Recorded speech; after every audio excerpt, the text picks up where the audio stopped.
Hello everyone, আমি মাওয়ার মোস্তফা খাদেম। আমি ব্রেনস্টর্মার্সে ইংলিশ ইনস্ট্রাক্টর।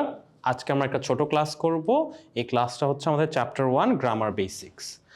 সো আমরা একটু শুরু করি ভিতরে আমরা আজকে কি কি কভার করব। এখানে বডি দেখতে পাচ্ছ, লেখা আছে যে sentence components, clauses and phrases, sentence types. আচ্ছা, সো এই সেন্টেন্সের মধ্যে আমরা কি দেখব? এটা ডেফিনেশন দেখব এবং ওই ট্র্যাডিশনাল ওয়েতে দেখবো না, একদম সিম্পল বা সহজে বোঝা যায় এরকম ডেফিনেশন আমরা দেখব। সাথে আমাদের থাকবে হচ্ছে এক্সাম্পল এবং আমরা ভিতরে কিছু কম্পোনেন্টস বা ইনগ্রিডিয়েন্টস থাকে, মানে একটা সেন্টেন্স তৈরি করতে আমাদের অনেক কিছুই লাগে এবং এগুলিও দেখবো যে এগুলি সহজে এদের টার্মসগুলো কি বোঝায় এটা আমরা দেখবো উইথ এক্সাম্পল। যেরকম সেন্টেন্স কম্পোনেন্টস আমরা পাবো হচ্ছে আমরা সাবজেক্ট পাবো, অবজেক্ট পাবো, দেন আবার হচ্ছে আমরা প্রেডিকেট পাবো। এগুলি বলতে কি বোঝায় এটা আমরা হচ্ছে এই ক্লাসে দেখব। তারপর আসি আমরা ক্লজেস এবং ফ্রেজেস। ক্লজেস এবং ফ্রেজেস এমন দুটি টার্ম যেটা আমরা অনেক দেখে থাকি বিভিন্ন রুলে। এই ক্ষেত্রে আমরা সেম জিনিস দেখবো। ক্লজেসের আন্ডারে আমরা দেখবো হচ্ছে ইন্ডিপেন্ডেন্ট, তারপর হচ্ছে আবার ডিপেন্ডেন্ট ক্লজ। এই দুটির অর্থ কি এবং সহজে কিভাবে বোঝা যায় জিনিসটা এটাও দেখব। সাথে অবশ্যই এখানে উদাহরণ থাকবে যেটা আমাদের বুঝতে আরও সাহায্য করবে। সিমিলারলি ফর ফ্রেজেস আমরা সহজে বুঝে নিব ফ্রেজেস কি এবং এটা কিভাবে ক্লাসে আইডেন্টিফাই করে। তারপর হচ্ছে আমরা আসি সেন্টেন্স টাইপসে। সেন্টেন্স টাইপসে আমরা দেখবো হচ্ছে সেন্টেন্স হচ্ছে তোমার দুই ভাবে ভাগ করা হয়। একটা হচ্ছে তোমার ফাংশন ওয়াইজ, আরেকটা হচ্ছে আমার স্ট্রাকচার ওয়াইজ। এটাও আমরা ইন ডিটেল দেখব, কিন্তু আমরা এত বেশি ডিটেলে যাব না। আমরা দেখবো যে সহজে কিভাবে জিনিসটা বোঝা যায়। ওকে, আমরা ক্লাসে আগে এখন আমরা দেখবো হচ্ছে সেন্টেন্স বলতে কি বুঝি। সো এখানে খেয়াল করে দেখো, এখানে আমার বলা হচ্ছে এমন একটি শব্দগুচ্ছ যা সম্পূর্ণ অর্থ প্রকাশ করে। প্রতিটি সেন্টেন্সে সাধারণত দুটি ইনগ্রিডিয়েন্ট বা আমার কম্পোনেন্ট থাকে।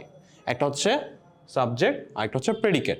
আচ্ছা, সো অবভিয়াসলি শুরু জিনিসটা আমরা ইজিলি বুঝতে পারতেছি যে এখানে বলা হচ্ছে যে তোমার একটি শব্দগুচ্ছ এবং বলা হচ্ছে সম্পূর্ণ অর্থ প্রকাশ করে। সো মানে হচ্ছে আমার গ্রুপ অফ ওয়ার্ডস থাকতেছে এবং এই গ্রুপ অফ ওয়ার্ডস আমার একটা কমপ্লিট কিছু অর্থপূর্ণ একটা বাক্য দিচ্ছে। ওকে, এখন এইটা তো আমরা সবাই বলতে পারি, কিন্তু আমাকে কখনো যদি ডেফিনেশন আস্ক করা হয় যে আচ্ছা এটার মধ্যে কি কি লাগবে, মানে আমার ইনগ্রিডিয়েন্টসগুলো কি অথবা কম্পোনেন্টগুলো কি যেগুলো মাস্ট বি লাগবে। তো এই ক্ষেত্রে আমাদের মাথায় রাখতে হবে হচ্ছে আমার সাবজেক্ট মাস্ট বি লাগবে, আবার হচ্ছে আমার প্রেডিকেট মাস্ট বি লাগবে। ওকে, সাবজেক্ট কি এটা আমরা ইন ডিটেল দেখবো, কিন্তু এখানে সহজ করে বলা হচ্ছে যাকে নিয়ে কথা বলা হয়, মানে আমার সেন্টেন্সটা যার ব্যাপারে সে হচ্ছে আমার সাবজেক্ট।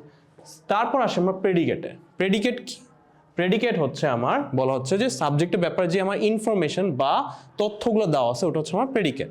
এখন এখানে ব্র্যাকেটে সুন্দর করে আমি দিয়ে দিচ্ছি অ্যাক্টিভিটি অর কন্ডিশন, মানে হচ্ছে যে কি কাজ করতেছে ওইটা হচ্ছে আমার প্রেডিকেট। আরেকটা হচ্ছে আমার সাবজেক্টের অবস্থানটা বোঝাচ্ছে, মানে হচ্ছে আমার কন্ডিশন। সেখানে আমরা যদি খেয়াল করি এখানে দেওয়া আছে আউসাফ সাপোর্টস রিয়াল মাদ্রিদ। আচ্ছা, তো রিয়াল মাদ্রিদ তো সবাই আমরা চিনি, এটা একটা জনপ্রিয় ক্লাব আমার লা লিগায়। এখন কে বার্সেলোনা সাপোর্ট করে কে রিয়াল মাদ্রিদ সাপোর্ট করে এটা বিষয় না, আমরা একটু ক্লাসে মনোযোগ দিই। এখানে আমার বলা হচ্ছে Ausaf supports Real Madrid. So এই সেন্টেন্সটা কাকে নিয়ে? আউসাফকে নিয়ে। সো আমার আউসাফকে নিয়ে যেহেতু এটা আমার কি হবে এখানে সাবজেক্ট। এরপর এখানে কি হচ্ছে, এখানে আউসাফের ব্যাপারে কি ইনফরমেশন দেওয়া হচ্ছে যে ও রিয়াল মাদ্রিদ সাপোর্ট করে, তার মানে হচ্ছে আমার এই অংশটুকু হচ্ছে আমার প্রেডিকেট। এখন প্রেডিকেটের ভিতরে আমরা যে জিনিসটা দেখব যে আমার প্রেডিকেট অর্থ হচ্ছে verb plus object or extension. আবারও বলি, প্রেডিকেট অর্থ হচ্ছে verb plus object plus extension. So আমরা যদি এটা এখানে ডিকোড করতে যাই, আমরা একটু ডিফারেন্ট কালার ইউজ করি। সো এখানে দেওয়া আছে যে আমার সাপোর্টস আছে, আবার আরেকটা আছে রিয়াল মাদ্রিদ। সো এই ক্ষেত্রে আমার সাপোর্ট হবে হচ্ছে ভার্ব আর রিয়াল মাদ্রিদ হচ্ছে আমার অবজেক্ট বা এক্সটেনশন। সো আশা করি এই ছোট্ট লেসনের মধ্যে আমি বুঝতে পারতেছি যে সেন্টেন্স অর্থ কি। সেন্টেন্স হচ্ছে এমন শব্দগুচ্ছ যেটা আমাকে একটা পরিপূর্ণ অর্থপূর্ণ কোনো একটা বাক্য দিচ্ছে। এর মধ্যে আমরা মাস্ট বি কি থাকা লাগবে? এক হচ্ছে সাবজেক্ট, সেকেন্ড হচ্ছে প্রেডিকেট। ওকে, সো সাবজেক্ট কি? যাকে নিয়ে আমি কথা বলতেছি। আমার প্রেডিকেট কি? যে সাবজেক্টের ব্যাপারে যে আমার ইনফরমেশন বা তথ্য দেওয়া হচ্ছে এটা হচ্ছে আমার প্রেডিকেট। ওকে, এখন আমরা নেক্সট স্লাইডে যাব। এখানে আমরা দেখব হচ্ছে কিছু কম্পোনেন্ট। সো এখানে আমরা দেখতে পাচ্ছি দেওয়া আছে সাবজেক্ট ডেফিনেশনটা। সো এটা আমরা অলরেডি ক্লিয়ার করে ফেলছি, কিন্তু যারা এখনো বুঝতে পারোনি বা এখনো কষ্ট হচ্ছে তাদের জন্য আবার রিপিট করা হচ্ছে। এখানে বলা হচ্ছে, আমরা আবার ফেরত যে আমাদের আগের অরিজিনাল কালারটায়, এখানে বলা হচ্ছে যাকে নিয়ে কথা বলা হয়, মানে আমি যে বাক্যটা পড়বো এই বাক্যের মধ্যে যাকে নিয়ে কথা বলা হচ্ছে সেই হচ্ছে আমার বাক্যের সাবজেক্ট। সো এখানে যেরকম বলা হচ্ছে যে আমার ডেফিনেশন ছোট্ট করে সুন্দর করে ইজিলি, যে যাকে নিয়ে কথা বলা হয়। এখন যারা বাংলা বুঝতে বা পড়তে কষ্ট হয় তাদের জন্য আবার এখানে ছোট করে ইংলিশে দেওয়া আছে who or what the sentence is about. Who কেন বলা হচ্ছে, যদি কোনো মানুষকে নিয়ে কথা হয়। হোয়াট কেন বলা হচ্ছে, যদি কোনো অবজেক্ট মানে নন লিভিং থিং নিয়ে কথা হয়। ওকে, এক্সাম্পলটা সিমিলার আগের মতনই, যাতে আমাদের বুঝতে সুবিধা হয়। সেখানে অলরেডি দেখবা ইয়েলো কালারে হাইলাইট করা আছে যেটা আমার সাবজেক্ট। ওকে, আমরা নেক্সট স্লাইডে আসি। নেক্সট স্লাইডটা হচ্ছে আমার কি নিয়ে, প্রেডিকেট। ওকে, সো প্রেডিকেটের ক্ষেত্রে আমরা অলরেডি বলে দিয়েছি যে প্রেডিকেট মানে হচ্ছে আমার এখানে ভার্ব থাকবে এবং সাথে কি থাকবে, অবজেক্ট অর এক্সটেনশন। সো এখানে আমার কি বলা হচ্ছে যে সাবজেক্ট সম্পর্কে যা বলা হয়। সো এই জিনিসটা আমরা কিন্তু প্রিভিয়াসলি সেন্টেন্সের ভিতরে ইজিলি দেখে আসছি যে এই জিনিসটা কি, যে আমার যখনই সাবজেক্টের ব্যাপারে কোনো এক্সট্রা ইনফরমেশন বা তথ্য দেওয়া হচ্ছে ওগুলি সব কিসের আন্ডারে পড়তেছে, প্রেডিকেটের আন্ডারে পড়তেছে। এখন যাদের হচ্ছে বাংলা পড়তে বা বুঝতে অসুবিধা হয় তাদের জন্য ইজিভাবে দেওয়া আছে হচ্ছে দুইটা ওয়ার্ড ইংলিশে, অ্যাক্টিভিটি আর কন্ডিশন। মানে হচ্ছে আমার সাবজেক্টের যদি কোনো কাজ বুঝায়, মানে ও কি কাজ করতেছে ওই ব্যাপারে যেই তথ্যগুলো দেওয়া আছে ওটা পড়তেছে হচ্ছে তোমার প্রেডিকেটের আন্ডারে, অথবা আমার সাবজেক্টের যেরকম কন্ডিশন দেওয়া আছে মানে আমার সাবজেক্টের অবস্থানটা ওইটাও আমার কিসের মধ্যে পড়তেছে, প্রেডিকেটের মধ্যে। এখন এখানে আমরা সিমিলার এক্সাম্পল যেটা আমরা সেন্টেন্সে দেখে আসছি, আউসাফ সাপোর্টস রিয়াল মাদ্রিদ। তো এই ক্ষেত্রে আমার সাবজেক্টের ব্যাপারে কি কি ইনফরমেশন আছে, ও কি কাজ করতেছে এবং ওই কাজটা কি নিয়ে, এই দুটাই হচ্ছে আমার কিসের মধ্যে পড়তেছে, প্রেডিকেটের মধ্যে। ওকে, সো এখন এখানে আমরা দেখতে পাচ্ছি অ্যাক্টিভিটি ওয়াইজ, কিন্তু আমরা কন্ডিশন ওয়াইজ যদি দেখতে যাই এইখানে একটু হবে। যেরকম আমরা যদি দেখি example, the sky is blue. So এই ক্ষেত্রে আমি যেটা দেখবো যে এখানে আসলে কোনো অ্যাকচুয়ালি কোনো অ্যাক্টিভিটি বা কাজ হচ্ছে না, রাইট? কিন্তু এটা কিন্তু একটা পরিপূর্ণ sentence, the sky is blue. এখানে আমার কি আছে, আমার একটা সাবজেক্ট আছে, এখানে আমার ভার্বও আছে যেটা হচ্ছে ইজ। আবার এই ক্ষেত্রে আমি আবার দেখতে পাচ্ছি এখানে আমার অবজেক্ট বা এক্সটেনশন আছে। ওকে, সো সেন্টেন্সটা আবার পড়ি, the sky is blue.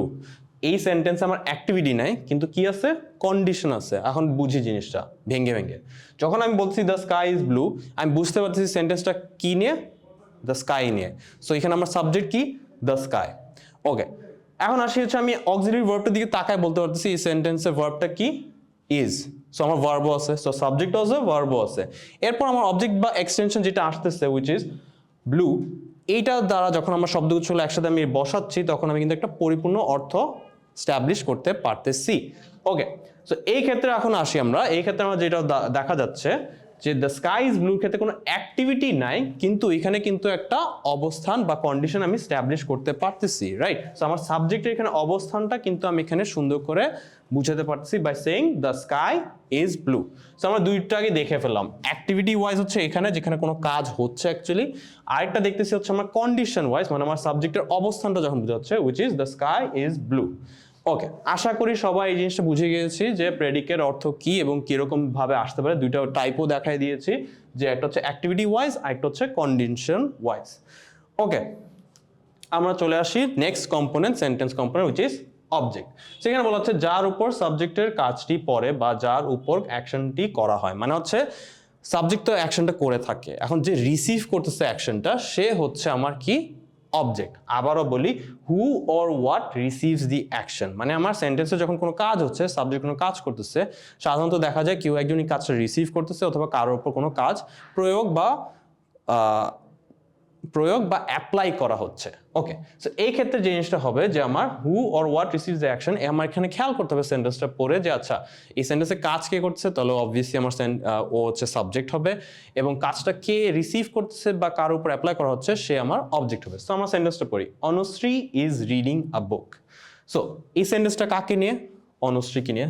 So এখানে আমার ক্লিয়ারলি ও কি হবে, অনুশ্রী আমার এখানে সাবজেক্ট হবে। এরপরে আসি, অনুশ্রী ইজ রিডিং এ বুক। এই ক্ষেত্রে আমার যদি বলা হয় যে ভার্ব ডিটারমাইন করতে, এটা খুবই সিম্পল জিনিস যে ও কাজ কি করছে, ও পড়তেছে। সো এই যে আমার এখানে আছে ইজ রিডিং, এইটা হচ্ছে আমার এখানে ভার্ব।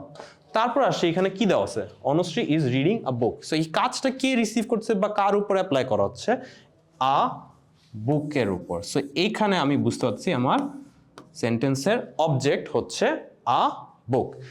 এখন এখানে আমরা তো আরো ক্লিয়ার হয়ে গেলাম। আগে তো আমরা দেখতেছি বারবার অবজেক্ট এক্সটেনশন আমি এইভাবে আইডেন্টিফাই করতেছি, কিন্তু আসলে এক্সপ্লেনেশন দিচ্ছিলাম না। কিন্তু আশা করি এই স্লাইডের পর তোমাদের ওই কনসেপ্টটা ক্লিয়ার হয়ে গেছে। সো আমরা নেক্সট স্লাইডে আসি। নেক্সট স্লাইডে আমরা যেটা দেখবো যে ফ্রেজের ক্ষেত্রে।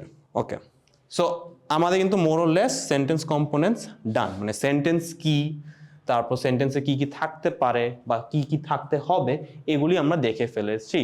এখন আসি যে আমার সেন্টেন্স কম্পোনেন্টের ক্ষেত্রে আমরা যেটা দেখছি সাবজেক্ট, প্রেডিকেট, অবজেক্ট অথবা এক্সটেনশন, এগুলি হচ্ছে আমার সবচেয়ে কমন। আরও কিছু জিনিস আছে যেরকম হচ্ছে অ্যাডজাঙ্ক্ট আছে, তারপর তোমার হচ্ছে এক্সটেনশনের যে আরো একটা ব্রডার ডেফিনেশন আছে, ওটা আমরা আজকে দেখতেছি না, কারণ আপাতত আমাদের ওটা লাগতেছে না। ওগুলো আমরা কখন দেখবো, এটা হচ্ছে আমরা যখন রাইট ফর্ম ভার্বস এর রুল অথবা চেঞ্জিং সেন্টেন্সেস অথবা ন্যারেশন এগুলি রুলে যখন এগুলো আসবে টার্মগুলো, তখন হচ্ছে আমরা আরো ক্লিয়ারলি বুঝবো। এখন যদি এগুলো বুঝতে যে আমাদের দেখা যাবে যে এই বেসিক টার্মগুলো বোঝা হবে না। সো ওই কোয়েশ্চেনগুলো আমরা পরের ক্লাসের জন্য রাখি। ওকে, এখন আসি ফ্রেজে। সো ফ্রেজ জিনিসটা আমরা অনেক শুনতে পাই। এখন জিনিসটা হচ্ছে যে সবই তো শব্দগুচ্ছ, রাইট? সেন্টেন্সও একটা শব্দগুচ্ছ, ফ্রেজও শব্দগুচ্ছ, ক্লজও শব্দগুচ্ছ। এখন এটার মধ্যে কিভাবে আমরা ডিফারেন্সিয়েট করব, মানে কোনটা কি, এটা যেন চিনতে পারি আমরা ভালো মতো, এটা এখন আমরা ইন ডিটেল শর্টলি দেখব। সেখানে বলা হচ্ছে এটি শব্দের একটি গুচ্ছ যা সম্পূর্ণ অর্থ প্রকাশ করে না এবং এতে সাবজেক্ট ও ভার্ব থাকে না। সেখানে দুইটা কি জিনিস আছে। একটা হচ্ছে বলা হচ্ছে যে তোমার সম্পূর্ণ অর্থ প্রকাশ করে না। এটার দিকে একটু খুব মনোযোগ দিয়ে দেখায় যে আমার ফ্রেজ শব্দগুচ্ছ ওকে, বাট এটা সম্পূর্ণ অর্থ প্রকাশ করে না। আরেকটা জিনিস এখানে বলা হচ্ছে এতে সাবজেক্ট ও ভার্ব থাকে না। সো আবারও বলি যে আমার এটা শব্দগুচ্ছ, কিন্তু এখানে কোনো সাবজেক্টও থাকবে না, আবার ভার্বও থাকবে না। সো আমরা এক্সাম্পল দ্বারা একটু ক্লিয়ার হই। এখানে বলা হচ্ছে after eating pizza we continued our English class. So এখানে যদি আমি বলি সেন্টেন্সটা আসলে কি নিয়ে, যদি আমি জানতে চাই মানে এটা কাকে নিয়ে, তখন আমি দেখবো যে এখানে যে যারা ইংলিশ ক্লাস করতেছিল মানে প্রোনাউন উই, এইটা হচ্ছে আমার সেন্টেন্সের সাবজেক্ট, রাইট? যে ওদেরকে নিয়ে হচ্ছে আমার সেন্টেন্সটা। আর কাজটা কি হচ্ছিল যে পরে আমরা হচ্ছে কন্টিনিউ করছি ইংলিশ ক্লাস। এইটা হচ্ছে আমার ভার্ব, কন্টিনিউড। এরপরে আসি হচ্ছে আমার এখানে অবজেক্ট বা এক্সটেনশনটা কি, মানে হচ্ছে এই কাজটা কে রিসিভ করতেছিল বা কার উপর অ্যাপ্লাই করা হচ্ছিল। সো ওটা যদি আমরা দেখি তাহলে এখানে আমার কি আসতেছে, আমার ইংলিশ ক্লাস হচ্ছে আমার এখানে অবজেক্ট বা এক্সটেনশন। ওকে, সো আমার একটা শব্দগুচ্ছ কিন্তু রয়ে যাচ্ছে, রাইট? যে আফটার ইটিং পিৎজা। এখন এখানে সবাই যে জিনিসটা ভুল করে ওটা হচ্ছে, আমরা যদি লাল কালারটা নিই, এখানে যে জিনিসটা ভুল করে সবাই ইটিং দেখে ভাবে যে এটা হচ্ছে আমার ভার্ব, কিন্তু দ্যাট ইজ নট কারেক্ট। কারণ কি, অরিজিনালি সেন্টেন্সটা কাকে নিয়ে যখন আমরা আইডেন্টিফাই করতেছি, এটা আমার সাবজেক্ট, এবং সাবজেক্ট কি কাজ করতেছে, ওরা ইংলিশ ক্লাসটা কন্টিনিউ করতেছে। সো এইখানে এই সেন্টেন্সে ইটিং কিন্তু আমার মেইন কাজটা না। সো কাজ হইলেই যে আমার ভার্ব হবে এটা কিন্তু একটা রং ইনফরমেশন। এখানে কিন্তু ইটিং, হ্যাঁ তুমি বলতে পারবে ভাইয়া এটা তো verb plus V plus ING, right? এখানে তো আমি ভার্ব প্লাস আইএনজি দেখতেছি। আর এখানে কথা হচ্ছে যেটা আমরা নেক্সট ক্লাসে দেখবো বা রাইট ফর্মস অফ ভার্বস এর ক্লাসে দেখবো, যে জেরান বলতে কি। এই জিনিসটা হচ্ছে ভার্ব প্লাস আইএনজি হয়ে একটা জেরান ফর্ম করছে। এই ভার্বটার ভার্ব থাকে না, এই ভার্বটা তখন নাউনের মতো অ্যাক্ট করে। ওকে, সো এই ক্ষেত্রে এটা হচ্ছে আমার ভার্ব না, এটা একটা জেরান। এবং আমার যে ই অংশটুকু আছে আফটার ইটিং পিৎজা, এইটা হচ্ছে আমার ফ্রেজ, যেহেতু এই দুইটা কন্ডিশন মিট করতেছে। কি কি? সম্পূর্ণ অর্থ প্রকাশ করে না। সো এখানে দেখি আফটার ইটিং পিৎজা, হ্যাঁ অর্থ আছে, কিন্তু কমপ্লিট অর্থ আছে না। কারণ যদি এটা আমি আলাদা লিখতে যাই দেখবা যে একটা আকাঙ্ক্ষা রয়ে যাচ্ছে, মানে আমার ইনফরমেশন মিসিং থাকতেছে একটা কমপ্লিট সেন্টেন্স হওয়ার জন্য। তারপর সেকেন্ড কন্ডিশনটা কি, সাবজেক্ট ও ভার্ব থাকবে না। সো আমরা তো এখানে এস্টাবলিশ করে দিচ্ছি এখানে ভার্ব নাই। সো যদি ভার্বই না থাকে তো এখানে কোনো সাবজেক্টও নাই। সো এই যে তিনটা শব্দ আছে, এই শব্দগুচ্ছটা হচ্ছে আমার ফ্রেজের এক্সাম্পল। সো আশা করি আমি যেভাবে ভেঙে বুঝাই দিয়েছি এভাবে তোমার ফ্রেজের কনসেপ্টটা ক্লিয়ার হয়ে গেছে। নেক্সট স্লাইডে আসি। এখন আমরা আসবো নেক্সট একটা কমপ্লিকেটেড টপিকে, which is clause. Okay, clause কেন লাগবে? ক্লজ লাগবে হচ্ছে আমাদের অনেক সময় রাইট ফর্মস অফ ভার্বসে অথবা চেঞ্জিং সেন্টেন্সেসে আমরা দেখব যে আমার ডিফারেন্ট ক্লজের জন্য ডিফারেন্ট রুল আছে এবং ক্লজ ভিত্তিক কিছু জিনিস ফলো করা লাগে। সো আসি ক্লজে। এখন কি হচ্ছে, এটাও একটা শব্দগুচ্ছ, যেরকম আমার সেন্টেন্সও শব্দগুচ্ছ ছিল, ফ্রেজও যেরকম শব্দগুচ্ছ ছিল। এখন আসি ক্লজে। ক্লজে কি বলতেছে? এটি শব্দের একটি গুচ্ছ যার মধ্যে সাবজেক্ট এবং ভার্ব থাকে। ওকে, সো ফ্রেজে আমরা দেখছিলাম দুটো কন্ডিশন ছিল, সম্পূর্ণ অর্থ প্রকাশ করবে না এবং তোমার সাবজেক্ট ও ভার্ব থাকবে না। এই ক্ষেত্রে আমরা আবার আসতেছি কি, এখানে একটু লক্ষ্য করি, সাবজেক্ট এবং ভার্ব থাকবেই, মানে হচ্ছে আমার ক্লজের ক্ষেত্রে সাবজেক্ট এবং ভার্ব থাকবে, এটা হচ্ছে ম্যান্ডেটরি। এখন সেকেন্ড একটা অপশন আছে যেটা ম্যান্ডেটরি না, উইচ ইজ অর্থ প্রকাশ করতে পারে আবার নাও পারে। সো এটা কিন্তু ম্যান্ডেটরি না। ম্যান্ডেটরি কি, এখানে সাবজেক্ট আর ভার্ব থাকবে, অর্থ প্রকাশ করলে তো এটা সেন্টেন্সই হয়ে যায়, রাইট? হ্যাঁ, সো এখানে আমরা দেখব দুইটা টাইপ আছে, ইন্ডিপেন্ডেন্ট ক্লজ আবার ডিপেন্ডেন্ট ক্লজ। সো ওই সময় আমরা দেখব যে অর্থ প্রকাশ করলে কি হয়, অর্থ না প্রকাশ করলে কি হয়। ওকে, আর আমরা ফেরত আসি ক্লজের এক্সাম্পল। এখানে দেওয়া আছে Abra likes to dance in the English class. Okay, so এই ক্ষেত্রে কি হচ্ছে, আমার দুই কন্ডিশনটা মিট করছে না কিনা আমরা খেয়াল করবো, যে সাবজেক্ট এবং ভার্ব আছে কিনা। সো এই সেন্টেন্সটা কাকে নিয়ে? আব্রারকে নিয়ে। সো আমি ক্লিয়ারলি পাচ্ছি কি, আমার সাবজেক্ট পেয়ে যাচ্ছি। তারপর এখানে কি কাজ হচ্ছে, যে ড্যান্সিং কাজ হচ্ছে না কেউ পছন্দ করে ওটা কাজ হচ্ছে, পছন্দ করে ওটা কাজ হচ্ছে। সো এখানে আমার লাইকসটা কি, আমার ভার্ব। সো এখানে আমি সাবজেক্ট এবং ভার্ব পেয়ে যাচ্ছি, বাকি জিনিস কিন্তু আমার কনসার্নই না, আমার সাবজেক্ট আর ভার্ব আছে। সো এটা কি একটা ক্লজ হয়ে যাচ্ছে। ওকে, সো সবাই আপাতত ক্লিয়ার থাকলে আমরা নেক্সট স্লাইডে যাই, যেখানে আমরা দেখবো ইন্ডিপেন্ডেন্ট ক্লজ কি এবং ডিপেন্ডেন্ট ক্লজ কি। ওকে, সো আসি ইন্ডিপেন্ডেন্ট ক্লজের ক্ষেত্রে। ইন্ডিপেন্ডেন্ট ক্লজের ক্ষেত্রে যে জিনিসটা হবে, আগের কন্ডিশনটা তো থাকতেছেই, উইচ ইজ কি, একটা ক্লজের জন্য আমার সাবজেক্ট লাগবেই এবং ভার্বও লাগবে। সো এই ক্ষেত্রে দেখো কি বলছে, নিজে নিজে সম্পূর্ণ অর্থ প্রকাশ করবে, মানে হচ্ছে যে আমার ও একাই, মানে ও একাই সাবজেক্ট এবং ভার্ব দিয়ে তোমার অর্থপূর্ণ একটা বাক্য তৈরি করতে সফল হবে। সো এখানে খেয়াল করে দেখো, দেওয়া আছে কি, Zarif is reading a manga. So এখানে আমি কি পাচ্ছি, আমার সাবজেক্ট পাচ্ছি, তারপর ইজ রিডিং আমি কি পাচ্ছি, আমার ভার্ব পাচ্ছি, এরপর আমার রয়েছে কি, আ মাঙ্গা, উইচ ইজ আমার অবজেক্ট বা এক্সটেনশন। সো এই ক্ষেত্রে আমি একটা ক্লজ পাচ্ছি, হ্যাঁ আমার কন্ডিশন মিট করতেছে, উইচ ইজ কি, সাবজেক্ট এবং ভার্ব আছে, সাথে আবার কি পাচ্ছি, যে ও একা একা একটা অর্থপূর্ণ বাক্য তৈরি করতে সফল হচ্ছে। সো এই ক্ষেত্রে এই জিনিসগুলোকে আমি কি বলবো, ইন্ডিপেন্ডেন্ট ক্লজ। ওকে, সো ইন্ডিপেন্ডেন্ট ক্লজ হচ্ছে যেখানে আমার সাবজেক্ট ভার্ব অবভিয়াসলি আছে, সাথে কি হচ্ছে, আমি সফলভাবে অর্থ প্রকাশ করতেছি। ওকে, নেক্সট স্লাইডে আমরা দেখবো হচ্ছে ডিপেন্ডেন্ট ক্লজ কি। ওকে, ডিপেন্ডেন্ট ক্লজ হচ্ছে সম্পূর্ণ অর্থ প্রকাশ করে না। সেটা খুবই গুরুত্বপূর্ণ যে আমার ক্লজের যে জিনিসটা আছে, যে আমার সাবজেক্ট থাকবে এবং ভার্ব থাকবে, এই জিনিসটা মাস্ট ক্লজের জন্য। ডিপেন্ডেন্ট আর ইন্ডিপেন্ডেন্টে কি হচ্ছে, ইন্ডিপেন্ডেন্টে অর্থ প্রকাশ করবে, ডিপেন্ডেন্টে কি হচ্ছে, অর্থ প্রকাশ করতেছে না। কি বলা হচ্ছে, অন্য ক্লজের উপর নির্ভরশীল থাকবে। সো যেহেতু বলা হচ্ছে অন্য ক্লজের উপর নির্ভরশীল, সো এই নির্ভরশীলের ইংলিশটাই কি, ডিপেন্ডেন্ট। ওকে, সো নির্ভরশীলের ইংলিশ কি, ডিপেন্ডেন্ট। সো এই ক্ষেত্রে যে জিনিসটা হচ্ছে, যে যেহেতু ও নিজে অর্থ প্রকাশ করতেছে না, সো অবভিয়াসলি একটা কমপ্লিট সেন্টেন্স হওয়ার জন্য আরেকটা ক্লজ লাগতেছে, উইচ ইজ একটা ইন্ডিপেন্ডেন্ট ক্লজ, টু বি কি, কমপ্লিট একটা sentence with meaning, right? So যেহেতু নিজে অর্থপূর্ণ প্রকাশ করতে পারছে না, সো এই জন্য নির্ভরশীল থাকে, আর নির্ভরশীল ইংলিশ কি, ডিপেন্ডেন্ট, এবং এটার জন্য নামকরণ কি, ডিপেন্ডেন্ট ক্লজ। সেখানে আসে এক্সাম্পল কি বলা হচ্ছে, when Prince arrived the class had already started. So এখানে আমি কেমনে বুঝবো যে দুইটা ক্লজ আছে? সো যদি খেয়াল করো তাহলে দেখতে পারবো এখানে দুইটা কাজ হচ্ছে, রাইট? যে প্রিন্স অ্যারাইভ করলো, আরেকটা কি আছে, যে ক্লাস হ্যাড অলরেডি স্টার্টেড, মানে আমার এখানে দুইটা কাজ হচ্ছে। সো এই দুইটা কাজ হচ্ছে দেখেই আমি বুঝতে পারতেছি যে এখানে আবার দুইটা সাবজেক্টও আছে, রাইট? কারণ একটা কাজ করতেছে আমার প্রিন্স, আরেকটা কাজ করতেছে কি, ক্লাস। সো এই ক্ষেত্রে আমার দুইটা সাবজেক্টও আছে, দুইটা ক্লাসও আছে। সো আমার একটা ক্লজ হচ্ছে কি, when prince arrived, এটা হচ্ছে আমার ফার্স্ট ক্লজ। আর আমার সেকেন্ড ক্লজ হচ্ছে এটা, the class had already started, এটা হচ্ছে আমার কি সেকেন্ড ক্লজ। সো এই ক্ষেত্রে আমি যে জিনিসটা দেখতে পাচ্ছি যে when prince arrived the class when prince arrived এটা হচ্ছে আমার ফার্স্ট ক্লজ, এরপর আসছে যে the class had already started এটা হচ্ছে আমার সেকেন্ড ক্লজ। সো এই ক্ষেত্রে যে জিনিসটা মাথায় রাখা লাগতেছে যে এখানে সাবজেক্ট ভার্ব একটা আছে, এটা হচ্ছে ফার্স্ট ক্লজ, এরপরে আরেকটা আছে হচ্ছে the class had already started এটা হচ্ছে আমার সেকেন্ড ক্লজ।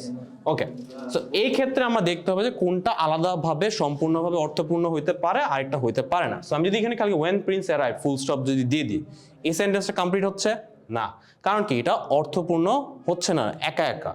কিন্তু আমি যদি আসি the class had already started, যদি আমি আলাদা করে লিখি খালি সেন্টেন্সটা বাক্যটা, তাহলে আমি দেখতে পাচ্ছি কি আমি আলাদা করে লিখতে পারতেছি। সো এই ক্ষেত্রে আমার কি হচ্ছে, এই জিনিসটাকে আমি বলবো ইন্ডিপেন্ডেন্ট ক্লজ। কারণ কি আমি আগের স্লাইডে দেখছি ইন্ডিপেন্ডেন্ট ক্লজ কি ও নিজে নিজেই অর্থপূর্ণ কিছু প্রকাশ করতে সফল হয়, কিন্তু এখানে আমি কি পাচ্ছি ডিপেন্ডেন্ট ক্লজের ক্ষেত্রে যে ও নিজে নিজে অর্থপূর্ণ বাক্য তৈরি করতে সফল হয় না, ও আরেকজনের উপর নির্ভরশীল হওয়া লাগে। তো এই ক্ষেত্রে আমি খেয়াল করে দেখতে পারতেছি কি যে আমার ফার্স্ট ক্লজটা সেকেন্ড ক্লজের উপর নির্ভরশীল কমপ্লিট একটা সেন্টেন্স হওয়ার জন্য।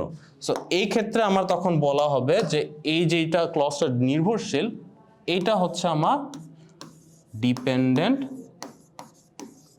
ক্লজ, আর যেটা হচ্ছে নির্ভরশীল না, যেটার উপর নির্ভর করতেছে ওইটা হচ্ছে আমার কি ইন্ডিপেন্ডেন্ট ক্লজ। সো আমরা আবার রিক্যাপ করি ক্লজের জিনিসটা। ক্লজের ম্যান্ডেটরি জিনিসটা কি, একটা সাবজেক্ট থাকবে, একটা ভার্ব থাকবে, এবং কি সেকেন্ড যে কন্ডিশন যেটা ম্যান্ডেটরি না, এটা হচ্ছে অর্থ প্রকাশ করতেও পারে অর্থ প্রকাশ নাও করতে পারে। সো ইন্ডিপেন্ডেন্টের ক্ষেত্রে কি হচ্ছে অর্থ প্রকাশ করতেছেও নিজে নিজে, সো ওটাকে ইন্ডিপেন্ডেন্ট বলতেছি।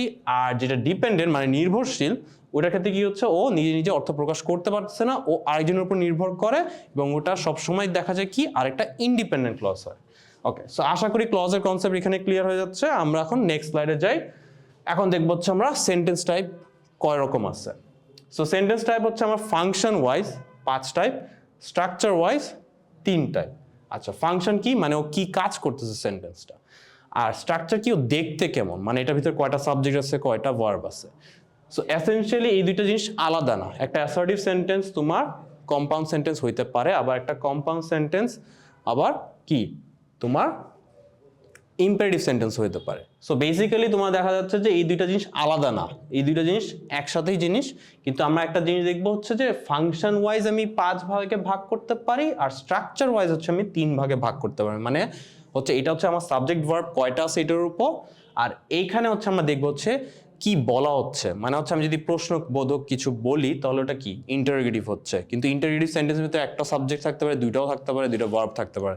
ওই ক্ষেত্রে আবার একটা কমপ্লেক্স কম্পাউন্ড ওইসব দিকে চলে যাবে। সো এখন আমরা ভিতরে ঢুকে ডিটেলে বুঝি জিনিসটা। সো অ্যাকর্ডিং টু ফাংশন মানে আমার সেন্টেন্স কি কাজ করতেছে বা কি অর্থ প্রকাশ করতেছে এটার উপর ডিপেন্ড করে আমার 5টা টাইপ। একটা হচ্ছে কি অ্যাসার্টিভ সেন্টেন্স, সেকেন্ডটা হচ্ছে ইন্টারোগেটিভ, থার্ডটা ইম্পারেটিভ, থার্ডটা হচ্ছে আমার ইম্পারেটিভ, ফোর্থটা হচ্ছে এক্সক্লেমেটরি, ফিফথ হচ্ছে অপটেটিভ। ওকে, সো আমরা এখন ভিতরে দেখি জিনিসগুলো। অ্যাসার্টিভ সেন্টেন্সে বলা হচ্ছে states A fact or opinion, মানে হচ্ছে যে তোমার কোনো তথ্য বা মতামত এখানে আমি প্রকাশ করে থাকি। সেই ক্ষেত্রে যদি দেখো Mariam is preparing for the exam, so এটা মনে করো এক ধরনের তথ্য, এটা আমি ডিরেক্টলি জাস্ট বলতেছি। সো এরকম সেন্টেন্স যদি থাকে তাহলে আমি এটাকে বলতেছি কি অ্যাসার্টিভ সেন্টেন্স। সো আবার বলি states of fact or opinion মানে হচ্ছে কোনো তথ্য বা মতামত আমি ডিরেক্টলি যখন প্রকাশ করতেছি তখনই আমি এটাকে অ্যাসার্টিভ সেন্টেন্স বলতেছি। সো আশা করি এখানে অ্যাসার্টিভ সেন্টেন্সটার ব্যাপারে ক্লিয়ার হয়ে গেলাম আমরা। এখন আসি ইন্টারেটিভ সেন্টেন্স। ইন্টারেটিভ সেন্টেন্স খুবই সোজা জিনিস। যদি আমি কখনো কোনো প্রশ্নবোধক কিছু লিখি, মানে হচ্ছে আমি প্রশ্ন করছি, তখনই আমি এটাকে ইন্টারেটিভ সেন্টেন্স বলছি। এইখানে জিনিসটা আমাদের খালি মাথায় রাখা লাগবে যে ইন্টারেটিভ স্ট্রাকচারে ভার্ব আগে আসে দেন সাবজেক্ট। এই জিনিসটা আমার মাথায় রাখা লাগবে, কারণ কি চেঞ্জিং সেন্টেন্সেস হোক, ন্যারেশন হোক, রাইট ফর্মস অফ ভার্ব হোক, ওই ক্ষেত্রে আমার এই অর্ডারটা ফলো করা লাগবে, স্পেশালি কি ইন্টারোগেটিভ সেন্টেন্সে। সো ইন্টারোগেটিভ সেন্টেন্সের যদি স্ট্রাকচারটা আমার মাথায় থাকে তাহলে আমি এক্সক্লেমেটরি সেন্টেন্স আর ইন্টারোগেটিভ সেন্টেন্সের মধ্যে কখনো গুলায় ফেলবো না ব্যাপারগুলি।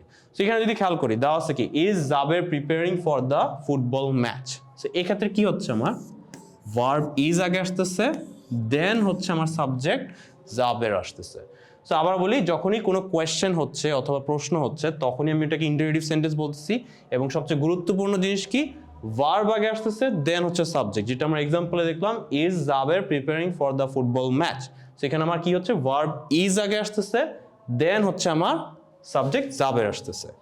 ওকে, সো এখানে আমি আশা করি যে সবার ইন্টারোগেটিভ সেন্টেন্স নিয়ে কোনো কনফিউশন আর থাকবে না, যদিও থাকে আমরা আবার চেঞ্জিং সেন্টেন্সে এই জিনিসগুলো রিপিট করবো, সো ওটা নিয়ে আমরা প্যারা না খাই। ওকে, এখন আসে ইম্পারেটিভ সেন্টেন্স। ইম্পারেটিভ সেন্টেন্স হচ্ছে যখনই আমি কোনো অর্ডার, রিকোয়েস্ট বা অ্যাডভাইস বুঝাচ্ছি। এখন অর্ডার মানে কি, আমি কোনো কমান্ড দিচ্ছি, রিকোয়েস্ট মানে অনুরোধ, অ্যাডভাইস মানে কি, আমি কোনো উপদেশ দিচ্ছি। সো এগুলি যখন আমি প্রকাশ করতে যাব তখন আমি এটাকে ইম্পারেটিভ সেন্টেন্স বলতেছি। এখন এখানে কি জিনিস হচ্ছে যে দেখা যাবে যে তোমার imperative sentence always starts with a verb.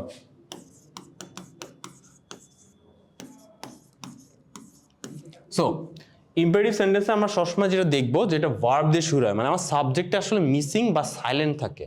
মানে এখানে দেখবে যে অবজেক্ট আছে, তোমার ভার্বও আছে, সাথে একটা অ্যাডভার্বও থাকতে পারে, কিন্তু এখানে সাবজেক্টটা মিসিং অথবা সাইলেন্ট। এখন তুমি বলতে পারো যে আচ্ছা, সেন্টেন্সে আমরা শিখে আসলাম যে সাবজেক্ট এবং ভার্ব থাকার নেসেসিটি। এই যে আমি যে বলছি সাবজেক্টটা সাইলেন্ট, সো এইসব সেন্টেন্স আমরা দেখা যায় নর্মাল কনভারসেশন, মানে আমরা দৈনন্দিন জীবনে যে কথা বলি ওই সব ক্ষেত্রে ইউজ করে থাকি। তো ওই সব ক্ষেত্রে আমার সাবজেক্টে মেনশন করা লাগতেছে না, কারণ কি, আমি তো কথা বলতেছি, রাইট? স্পিকার এবং লিসেনার দুইজনই অ্যাওয়্যার যে কে কার সাথে কথা বলতেছে। দ্যাট ইজ এখানে সাবজেক্ট না থাকলেও সমস্যা নাই, এগুলো আমরা ইউজুয়ালি কি ডায়লগ আকারে থাকে। সো ডায়লগে তো আমাদের কি থাকে, পার্সন এ নাম, পার্সন বি নাম থাকে। সো এই জন্য এই সেন্টেন্সকে আমি স্টিল নামকরণ করতেছি কি ইম্পারেটিভ সেন্টেন্স, কারণ কি আমার সাবজেক্ট জানা থাকবে আমার লিসেনার এবং স্পিকারের মধ্যে। সো এখানে যদি খেয়াল করে দেখি যে আমার এখানে শুরু হচ্ছে প্লিজ দিয়ে শুরু হচ্ছে, তারপর আসতেছি কি আমার ভার্ব স্টাডি। সো আমি যে বলছিলাম যে always starts with a verb, সাথে একটা অ্যাডভার্ব থাকতে পারে। সো এই ক্ষেত্রে আমি একটা অ্যাডভার্ব পাচ্ছি, রাইট? যেটা আমার কি বোঝাচ্ছে, রিকোয়েস্ট। প্লিজ থাকার কারণে আমি বুঝতে পারতেছি এটা একটা রিকোয়েস্ট। যদি আমি খেলে একদম স্টাডি রেগুলারলি, তখন এটা আইদার অর্ডার হইতে পারতো অথবা অ্যাডভাইস হইতো, ডিপেন্ডিং অন কে বলছে। যদি ফ্রেন্ড বলে তাহলে তো অবভিয়াসলি অ্যাডভাইস, যদি বাবা মা বা টিচার বলে তাহলে কি অর্ডার হচ্ছে। ওকে, সো এই ক্ষেত্রে আমার মাথায় রাখতে হচ্ছে ইম্পারেটিভ সেন্টেন্সে সাবজেক্ট মিসিং থাকে অথবা সাইলেন্ট থাকে, আর কি আমার always starts with a verb. So এখানে দেখো আমাদের সেন্টেন্স স্ট্রাকচারটা বুঝাও কিন্তু ইম্পর্টেন্ট হয়ে যাচ্ছে, যেটা আমি পরে আরো দেখবো। ওকে, ইম্পারেটিভ সেন্টেন্স আশা করি এখানে 60 to 70% ডান, ক্লিয়ার হওয়া। নেক্সট আমরা হচ্ছে চেঞ্জিং সেন্টেন্সে বুঝবো। ওকে, এখন আসি এক্সক্লেমেটরি সেন্টেন্স। এক্সক্লেমেটরি সেন্টেন্সের ক্ষেত্রে যে জিনিসটা দেখা যাচ্ছে যে আমার এখানে আমি কোনো স্ট্রং ফিলিং, মানে হচ্ছে আমার ফিলিং এর বাংলা কি, হ্যাঁ, স্ট্রং কোনো অনুভূতি বা আমার ইমোশনস, মানে হচ্ছে যে আমি যখনই কিছু একটা এক্সপ্রেস করতেছি কিন্তু স্ট্রংলি এক্সপ্রেস করতেছি। মানে আমি যদি ওই যে বলি alas my grandfather is no more, মানে কি একটা দুঃখের খবর, এবং এটা নিয়ে আমি কি অনেক স্ট্রংলি ফিল করতেছি। সো এইসব ক্ষেত্রে হচ্ছে আমি এক্সক্লেমেটরি সেন্টেন্সের হেল্প নিয়ে থাকি।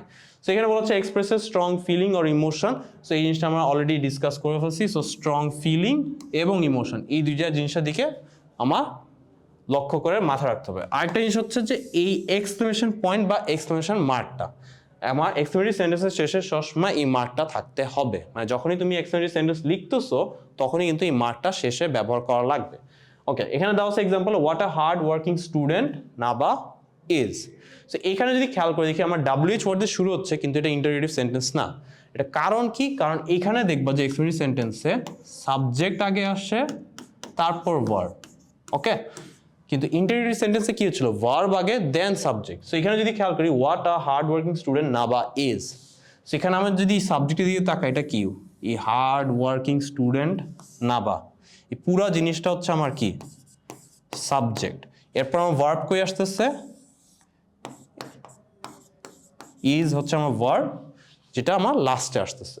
সো এই ক্ষেত্রে আমি যদি খেয়াল করে দেখি যে WH ওয়ার্ড দিয়ে আমার শুরু হচ্ছে সেন্টেন্সটা, কিন্তু এখানে আমার কনফিউজ হওয়ার কোনো রিজনই নেই। কারণ কি, ইন্টারোগেটিভ সেন্টেন্সে আমার ভার্ব আগে আসে দেন সাবজেক্ট আসে, এক্সক্লেমেটরি সেন্টেন্সে কি হচ্ছে সাবজেক্ট আগে দেন ভার্ব।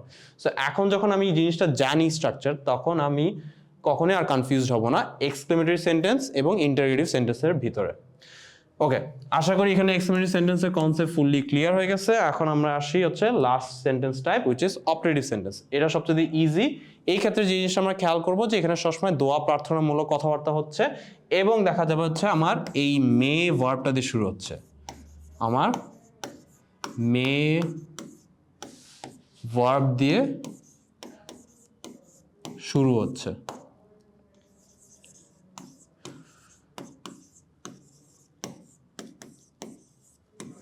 সো এখানে যেরকম লেখা আছে অলরেডি, যারা বাংলা পড়তে বুঝতেছো না বা শুনে বুঝতেছো না তাদের জন্য লেখা আছে expresses a wish or prayer, মানে হচ্ছে আমার দোয়া অথবা প্রার্থনা। এই জিনিসটা যখন প্রকাশ করতেছি তখন আমরা অপটেটিভ সেন্টেন্সের সাহায্য নিচ্ছি। অপটেটিভ সেন্টেন্সের স্ট্রাকচারটা কি, আমার মে যে ভার্বটা আছে এটা দিয়ে শুরু হবে। ওকে, সেখানে বলা হচ্ছে কি মে ম্যানচেস্টার সিটি লুজ মোর ম্যাচেস, মানে হচ্ছে যে আমি চাচ্ছি বা প্রার্থনা করছি বা দোয়া করছি যেন ম্যানচেস্টার সিটি আরও ম্যাচ হারে। সো এরকম সেন্টেন্স যখন থাকবে এবং আমি মে ভার্ব দিয়ে শুরু করব, তখনই এটা আমার কি সেন্টেন্স টাইপ হবে, অপারেটিভ সেন্টেন্স হবে। এই সেন্টেন্স টাইপ নিয়ে এত বেশি ভয় পেয়ে লাভ নেই, কারণ এই সেন্টেন্স টাইপের যে কোয়েশ্চেনগুলো হয় এগুলো খুবই সোজা এবং স্ট্রেট ফরওয়ার্ড হয়। সো এখানে যে স্ট্রাকচারটা আমরা শিখছি অতটুকুই জানলে আমাদের জন্য এনাফ। সো আশা করি অপারেটিভ সেন্টেন্সের যেই ব্যাখ্যাটা আমি দিলাম এটাই তোমার জন্য 100% কনসেপ্ট ক্লিয়ার জন্য এনাফ হবে। এখন আসি হচ্ছে আমরা sentence types according to structure, মানে হচ্ছে আমার দেখতে কেমন, যেটা আমি আগে বললাম যে এই ক্ষেত্রে আমরা দেখবো আসলে তোমার সাবজেক্ট এবং ভার্বের সংখ্যা, মানে এখানে আমার যেটা ম্যাটার করবে সাবজেক্ট এবং ভার্বের সংখ্যাটা এবং ওদের রিলেশনশিপ।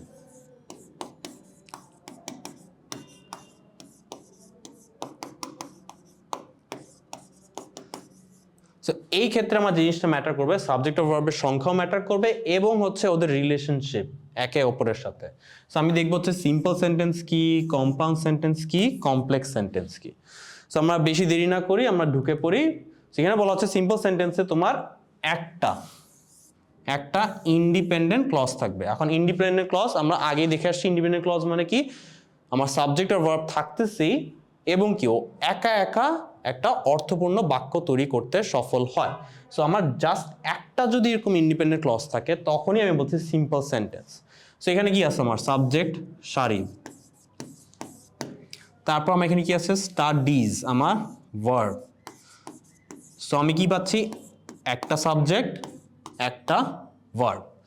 এরপর আমার কি আসতেছে, এরপর হচ্ছে আমার অবজেক্ট অথবা এক্সটেনশন।